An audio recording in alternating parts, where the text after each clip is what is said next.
Hey, good afternoon. I'm coming to you from Winchester, Virginia, site of several Civil War battles.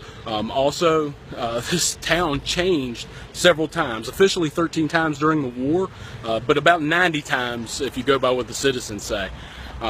Behind me is the Bell House, which was instrumental in several battles in Winchester, specifically the Third Battle of Winchester. Fighting will occur right through here.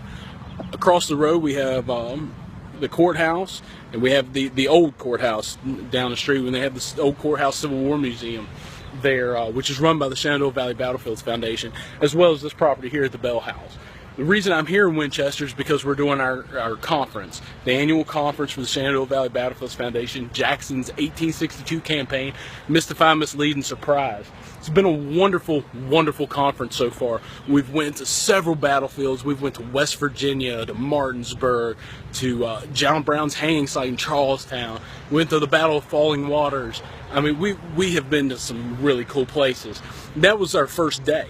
The second day, we stayed here in the Upper Valley. We went to the Battle of First Winchester, the Battle of Front Royal. We went to, we passed Roots Hill, Means Bridge down in Mount Jackson. Several wonderful things, and we've had some wonderful speakers as well. We've had some of the top historians here in the United States about the Civil War. Today, over at the conference center right now, what they are doing is several talks, and these talks are everything from about just Stonewall Jackson to we even had a talk about Stonewall Jackson and Phil Sheridan, and comparing the two and whether or not they could, had they fought, what would have happened, how they were alike and how they were disalike. And both of them had a campaign through here. Jackson obviously in 1862, Sheridan in 1864. So we've heard a lot. We've heard about the skedaddle from Winchester by Banks's army.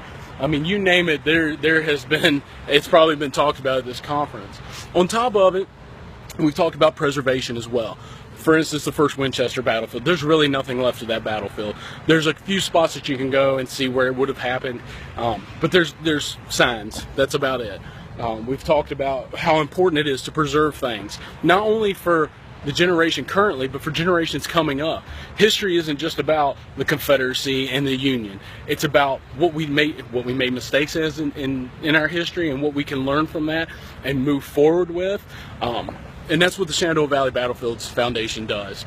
These guys and gals work their rear ends off to preserve not only this land, not just these houses. They preserve this house, the Bell House. They preserve the courthouse. They preserve as much as they possibly can, and they're continuing. They're trying as hard as they can to preserve things, but they need our help. Okay, I normally don't get on here and go, hey, you need to donate money and things like that, but honestly, if you care about history as much as I do, if you like the videos that I do, if you like going to these battlefields and things as much as I do, donate a little bit of money. I don't care if it's $5 or $20. Just donate a little bit. That's all I ask. Shenandoah Valley Battlefields Foundation, these guys are awesome. They do great work. If you get a chance to shoot them an email, tell them that Aaron Seaver said that they're awesome and that you think they're awesome too. I really appreciate everything that they do. I appreciate you watching these videos, and hopefully there'll be some more videos in the future, and maybe a little more professionally done. We'll see. Thank you for watching, and help save some history.